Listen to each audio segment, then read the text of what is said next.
as we peer into the next year in the midst of all this craziness that's happening both in Washington and on Wall Street. Well, the tax cuts and the all this money flowing back into the country, done deal. What's your appraisal of this tax cut? I hate it that they didn't cut anything; they just cut taxes and borrowed money. But I'm not you. What do you think about that tax cut plan? Well, I think it's going to be a fiscal calamity of biblical proportions. Now, I want to be clear. I'm always for tax cuts and shrinking the size of government, but you have to earn it. You have to cut spending and reform entitlements and pull back this massive defense budget if you're going to have tax cuts as well. Obviously, they didn't do that. This bill will add, if you look at honest accounting and drop all the gimmicks and sunsets and other unrealistic mechanisms that they have in the 10-year period, this bill will add $2.5 trillion to the public debt, which is already, and this is the key point, is already going to rise by 10 trillion over the next decade based on the current law, taxes, and spending that's built in. Now, even more importantly, they have this front loaded, which I think is the real danger. The biggest tax cut is in 2019, fiscal 2019, which is starting, 9 months from now. It's $280 billion. There's no way they're going to earn that back with growth in the next 9 months. If you add on top of that huge hole of 280 billion, the 75 billion they've already approved for defense increases, the 81 billion that they just passed yesterday for the disasters, the hurricanes and wildfires and so forth, on top of 50 billion that they've already enacted. And then you add the money that's been offered in the Senate to pass the tax bill. And, this is all under the table and sort of off the screen in terms of what's being counted. But the only reason it's going to pass the Senate is, among others, Susan Collins, the senator from Maine, is voting for the tax bill because she was promised in ironclad terms by McConnell that they will bail out Obamacare by funding the $20 billion a year bailout to the insurance companies. So that's coming on top of everything else I've mentioned. Now, when you recall, there's already built in for the coming fiscal year we're talking about here, 2019. When you recall, there's already 700 billion built in. You add the 280 billion tax cut, 200 billion of all these different spending increases that I mentioned. You're facing, and not in the distant future, not in the by and by way down the road, but in the next fiscal year, a 1.25 trillion deficit, 6.1% of GDP, at a time when two other notable things are happening. One, that will mark the 10th year of the recovery, which is the longest on record. And the last time that you want to be massively increasing the deficit is when you're at the very end of the road on a business cycle expansion and heading, for the next recession that sooner or later will come. And then the deficit will really explode. But secondly, and more importantly, the central banks of the world and the Fed leading the way have finally realized they can't keep printing money at these crazy rates. And by that, I mean the bond buying. And now they're going to begin to normalize and shrink their balance sheet. The Fed has already started that process. By spring, they'll essentially be dumping 350 billion of bonds at an annual rate onto the market. And by the fall, when the next fiscal year, begins, that we're talking about here, they will be shrinking their balance sheet by 600 billion a year. And what that means in plain, simple English is that they're dumping 600 billion of existing bonds into the market just as Uncle Sam will be attempting to borrow what I've just described, 1.25 trillion more. Now, if you don't think that is a financial collision waiting to happen, then I'm not sure, what would be. We're really heading for, a thundering collision in the bond market that will drive yields, upward far more than the market is expecting. And since the whole artificial stock market today is based on, the illusion of permanently low, ultra low interest rates, when interest rates start to rise, everything is going to come apart because cheap debt is priced in forever, and we're heading for far more expensive debt as a result of this fiscal collision that I've just described. Are we going to have inflation or deflation or both? Well, I don't know. We've had enormous inflation already in the last 6 or 7 years, but it showed up not in goods and services pricing, but in financial assets. After all, the Russell 2000, which is the index for the Main Street small and mid cap companies of the United States, hit 550 on the index yesterday, compared to 350 way back at the bottom in March 2009. So we've had this huge inflation of stock prices, of bond prices, of any kind of so-called risk asset, and yet that doesn't get counted in the official inflation measures. So I don't think it's a question of inflation or no inflation. It's a question of where it shows up. And I think we've had so much unsustainable inflation in financial asset prices that the deflation that I think you're hinting at, is going to occur in the canyons of Wall Street. Bond prices are going to collapse when yields begin to rise under this pressure that I've just described. Stock prices are going to collapse big time when the underlying predicate of cheap debt forever and the massive stock buybacks and M&A deals and everything else that's supporting the market today finally reverses. So we're going to have deflation in the canyons of Wall Street, and that will not be a happy day for anyone. I just had Martin Armstrong on, and he agrees there's going to be a massive debt reset. I mean, we have Federal Reserve notes, our dollars are debt. Are you talking about that when we have a debt reset, we're going to have a dollar reset as well? Well, the dollar is probably the cleanest dirty shirt in the laundry. The rest of the world is worse. I mean, if you look at what Draghi's doing today still in Europe with the ECB not yet ended its QE, it's still buying 30 billion a month. It's got its balance sheet bloated to nearly 5 trillion, or almost 50% of GDP in Europe. So I think if you look at what he's doing, if you look at the crazy people that run the Bank of Japan, where they have their balance sheet at nearly 100% of GDP, I don't think the dollar is necessarily going to crash. I think what's going to reset is financial asset prices. In other words, the Treasury bond today, actually the 10-year went up a fair amount. I think that's one of the things that spooked the market.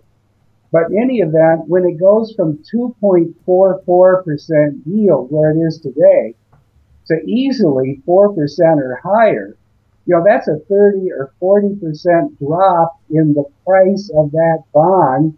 And since the Treasury 10-year, is the reference price for all the fixed income debt of the world, including debt in all the other currencies, you can imagine the multi-10 trillions worth of reset in a downward negative direction that's going to hit the bond market of the world. And there's no way that all of these day traders and robo machines that are pumping up the stock market today are going to be able to, keep the bubble expanding or even stable in the face of this huge, huge reset in the bond market. Oh, I ask this all the time, and you're a down to earth guy, and a lot of people love and respect you. I do. You're a smart guy. You've been around the block. You know big numbers, but if you could shrink it down to the little guy, the man, what is when you say the bond market is going to explode, interest rates are going to go higher, assets on Wall Street are going to shrink, they're going to go down, bond prices are going to get cut in half or 40%. What does it look like to the man on the street? What's the guy on the street going to see? Well, the guy on the street has been punished pretty badly already because, for one thing, if he's prudent at all, he's attempting to, save for retirement, save for the education of his kids, save for a rainy day for his family. If he's been doing that, he's basically, been savaged by interest rates that have been forced into the market by the Fed that have essentially been at the zero bond for almost a decade. Now, at least one piece of good news is that people that are trying to be financially prudent and save are going to at last begin to earn some kind of yield, some kind of return on savings if they want to be prudent and not jump into the junk bond market or chasing the Russell 2000 or the FANG, so-called, or Amazon or Netflix or any of the rest of them. Now, on the other hand, I fear that, like usual, the home gamers, as we call them, the retail investor who's been, nailed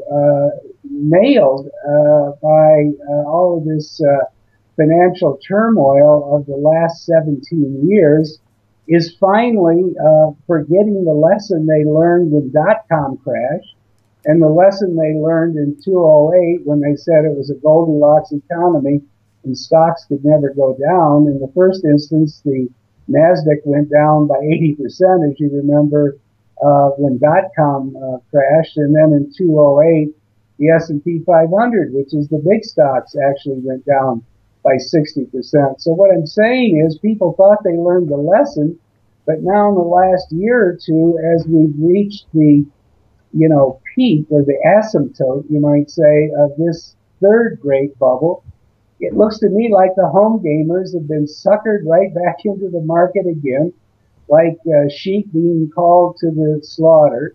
And if they're in there buying this market at 2,650, or pushing 2,700, or the Russell, where I mentioned a moment ago, they're in for the third nasty shock and loss of this decade. So it's still not too late. There's nowhere to go but down from here. And, hopefully people would understand, get out of harm's way. The casino is unstable. It's at a roaring peak, and the risk reward is just terrible. Little more upside, and dramatically a lot of downside. People like Martin Armstrong saying all this money is real. They're going to bring it back. A lot of it's going to go into stock buybacks. That's going to turbocharge the markets higher. You called for a crash in October or November. That got pushed off. I think they didn't think that the tax cuts were going to go through. They're going through.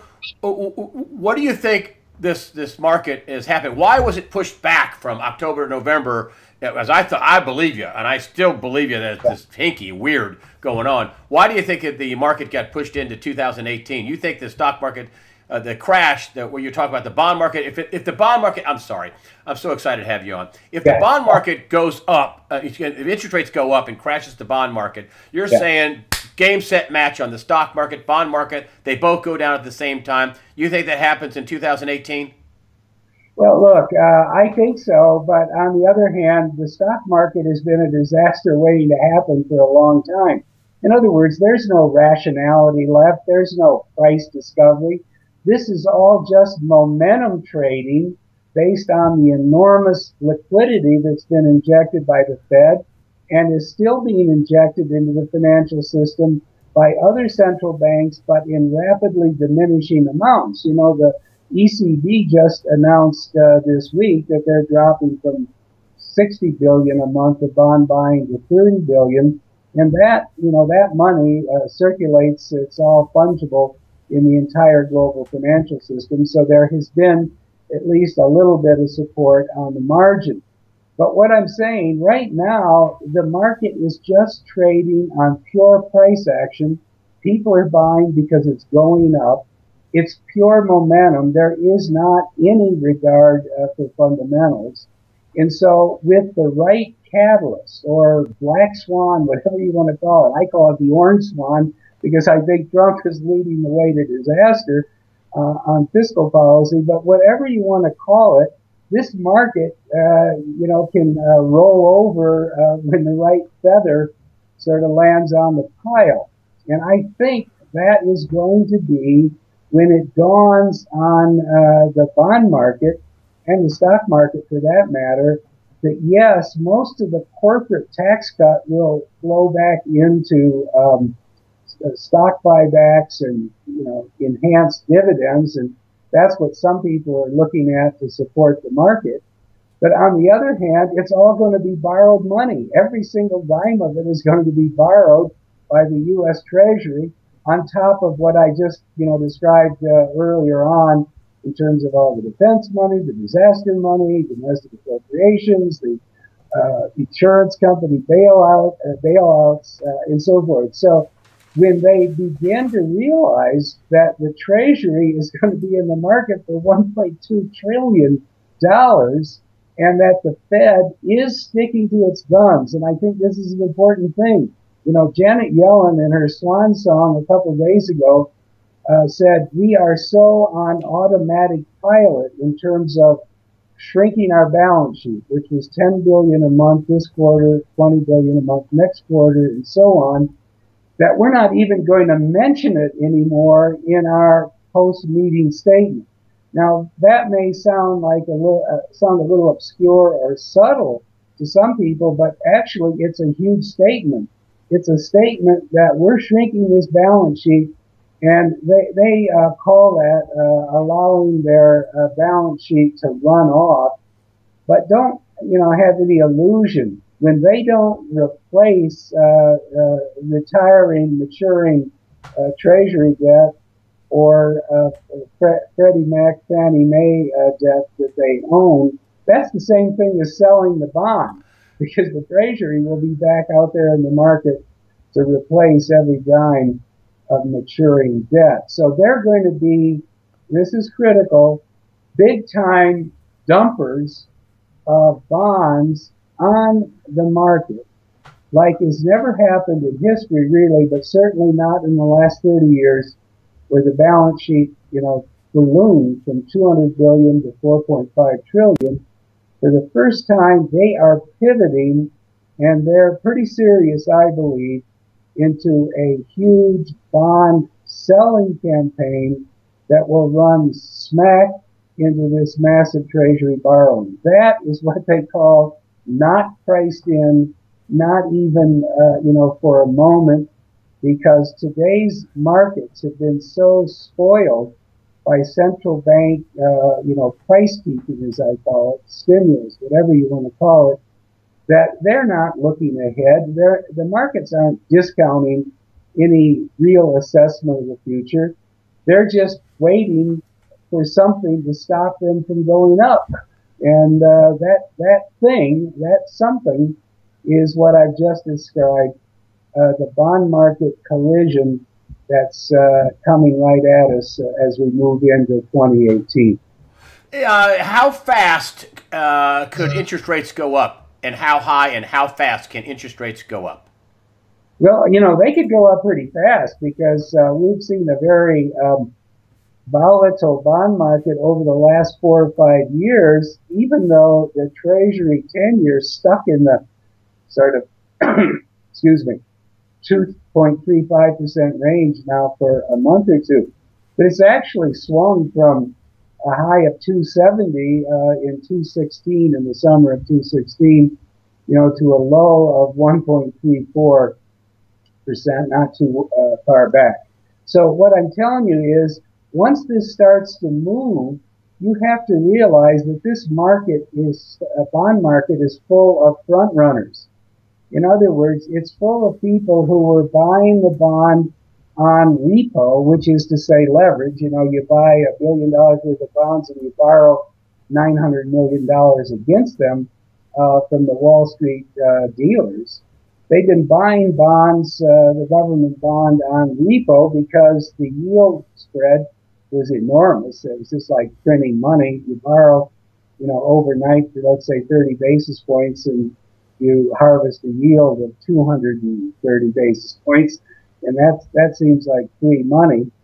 But when bond yields start to rise, here's the key point: this huge front-running uh, arbitrage that's in the market now is going to unwind. People will sell their bonds, liquidate their repo borrowings, and who's going to buy the bonds? It was the Fed, but they're getting out of the market. They're going to be selling. It was the ECB, basically indirectly inducing European bond investors to buy treasuries, U.S. treasuries, dollar denominated debt, because they drove the yields in Europe to such a low point that it was ludicrous. In Europe today, actually, junk bonds, if you can believe this, issued by, you know, companies in Italy and other places, dodgy companies in Italy and other places, uh, the yields on junk bonds are below the 10-year U.S. Treasuries.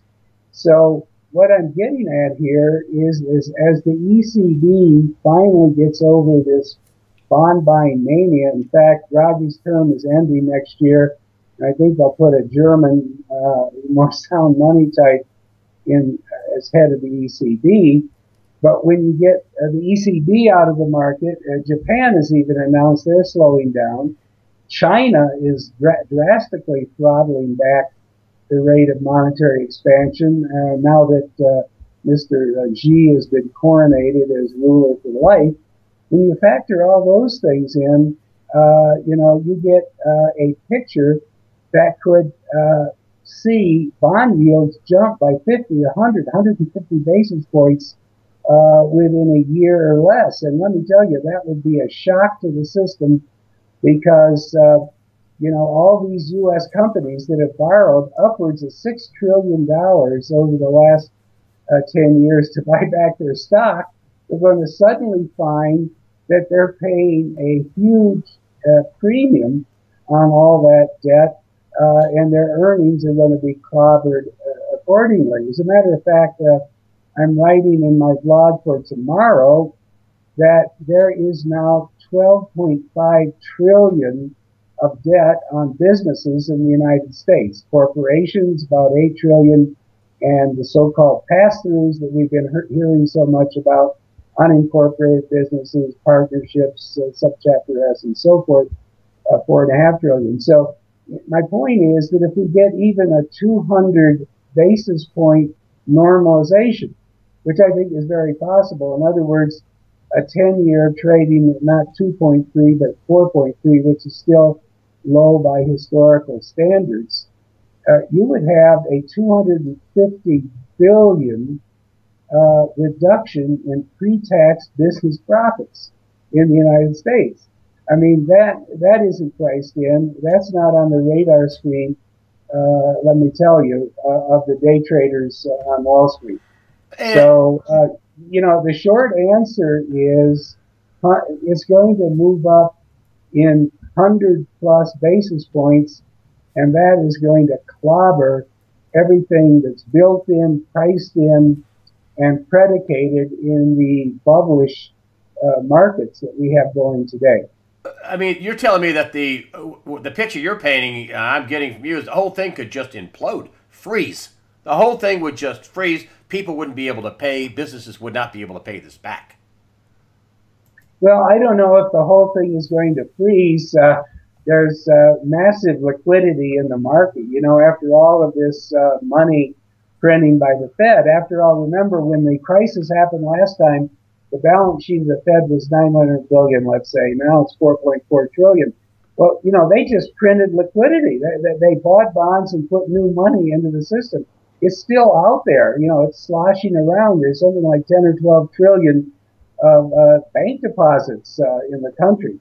So I don't think it's necessarily going to be a liquidity crisis. I think it's going to be a value reset. I think it's going to be a jarring downward price adjustment, both in the stock market and in the bond market, and the sort of phantom or phony wealth that's been created by this huge bubble since the last crisis is going to obviously, evaporate. Some people forget, and I think it's another important big number to kind of focus on. After the last crash, the net worth of U.S. households, which is published by the Fed, and it's an estimate, but it's based on the market value of all the residential houses in America owned by households, 80 million, and stocks and bonds and bank deposits and all the rest. But my point is, it went from 55 trillion at the bottom, and that wasn't that long ago, June 2009. Everybody thought the world was ending. To 97 trillion just reported in the most recent quarter. Now, my point here is that there's massive amounts of bottled air, of phantom value in that huge increase as a result of interest rates being so low that real estate is massively overvalued. And because of the Fed's huge stimulus, stock prices are, exaggerated enormously by 30 or even 50%. So when you wring all of that excess, all of that bubble finance, as I call it, out of the 97 trillion, you're going to have a multi 10 trillion drop in at least reported household net worth, and that's going to set the economy on its heels for many years to come. And would you be a buyer of gold if the bonds get cut in half and the value gets cut and the stock market gets cut in half? Gold's been the redheaded stepchild since at least 2011. Would you be still a buyer of gold and silver, physical gold and silver? Yeah, I think the time right now is ideal. Gold is the ultimate and only real money. It's the only safe asset when push comes to shove. I mean, they tell you on Wall Street, buy the government bond, that's a safe asset. It's not a safe asset at its current price. I'm not saying the federal government's going to default in the next 2 or 3 years, but I am saying a bond, a yield on a 10-year debt of 2.4% is way below where it's going to end up. So the only safe asset left is gold. And beyond that, with this crazy Bitcoin mania that we have going today, that has drained off a lot of what would otherwise be the demand for gold, because there are a lot of people who don't are not drinking the Kool-Aid coming from Washington and Wall Street. But when Bitcoin collapses spectacularly, which it will, I mean, it's just sheer mania out there in those markets right now. When it collapses, I think a lot of that natural demand will come back into gold, as well as people fleeing the standard stock market and bond market for the first time in 9 or 10 years. So I see a confluence of developments of demand for gold that should send the price soaring. And I would think now is a pretty good time to start accumulating. And for the poor guy, just real quick, silver would be a good deal. Cheap insurance, $18, $16, $16, $17 an ounce, whatever it is right now. Yeah, I think it does trade relative to gold, not consistently, but in a general way over time. So yes, but silver isn't cheap. I mean, it's just priced differently per ounce. But if you've got $10,000 to put in a safe place, put it in gold or silver, not in the Wall Street stock and bond market. Okay, good deal. And real quick, I just wanted to bring this up because a lot of people ask me. I wanted to get your brain on this. I know this isn't part of your bailiwick, but I know you know big numbers. Dr. Mark Skidmore was on my air and talked about 21 trillion. Got it from government reports, which they de-link to, but they put them on Solari.com. Catherine Austin V, you probably know who she is. But 21 trillion they can't find in HUD and Department of Defense. They just sparked a big audit at DOD. Just your thoughts on the 21 trillion missing money on top of the 20 trillion that they say we owe already. It just sounds crazy to me. Yeah, well, I don't doubt it at all. When they talk about draining the swamp, the deep end of the swamp is on the Pentagon side of the Potomac River. There have been audits done in the past, even before this one, that suggest there's something like 150 or 225 billion a year of waste and inefficiency in the DoD budget right now. And it hasn't been really thoroughly and systematically and honestly, audited for decades. So I can imagine what they'll find. But my point is, they're now adding, because Trump's got this crazy idea that he's going to make, America strong again on defense, which is crazy. We got 10 times more defense than the rest of, any other country in the world. But they're raising the defense budget by 75 billion this year alone. That is making the swamp that much deeper, the waste that much more dramatic. So I don't know if the number you're talking about is 20 trillion or some other number, but I do know this, that you have so much momentum built in by the military-industrial complex. And we have a whole sort of neocon war party apparatus in Washington that can't seem to keep us out of anybody's business anywhere in the world, and has us in the middle of this totally unnecessary confrontation with Russia. They're no threat to the United States. It's kind of a pipsqueak economy with no serious military threat. But in any event, notwithstanding all of that, there's huge momentum behind the defense budget. There's obviously the whole entitlement system and all the unfunded liabilities for, Social Security, Medicare, and all the rest. Some people say that's 75 trillion or more. So my key point is we're heading into the 2020s. That will be the peak of the baby boom retirement process. They're going to be retiring at 10,000 a day. There are, at the present time, about 60 million people on Social Security, retirement, and disability.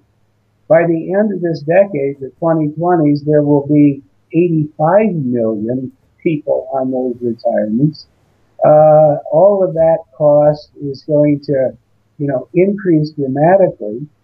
And if you put on top of that the reckless fiscal policy that the Republicans and Trump are now putting into place, and the fact that sooner or later we're going to have a recession. I mean, nobody abolished or outlawed recessions for the rest of recorded history. So when you combine all that, you have a fiscal disaster coming down the road in the next decade that, as I started our discussion today, is truly epic proportions. Talk about your website, David Stockman's Contra Corner. You're a prolific writer. You write almost every day. Some of it's for free. Some of it's for pay. I can't imagine that somebody really wanted to know what was going on in the crazy world we live in wouldn't pay to subscribe it. Talk about your David Stockman's Contra Corner and the free side and the pay side.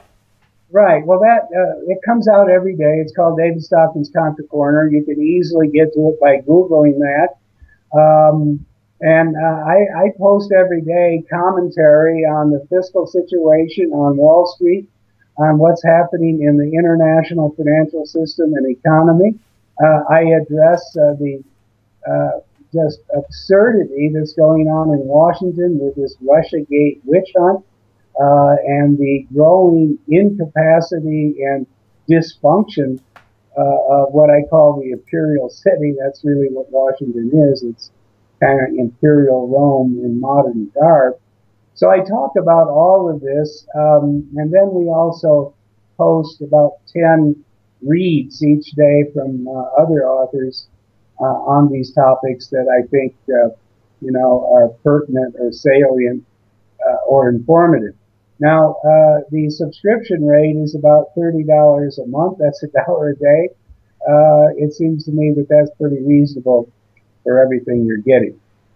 Well, I think it's reasonable too. You're a very smart guy. Thank you for coming on, David Stockman, former White House budget director in the Reagan administration, former congressman, a financial expert. Now with David Stockman's Contra Corner.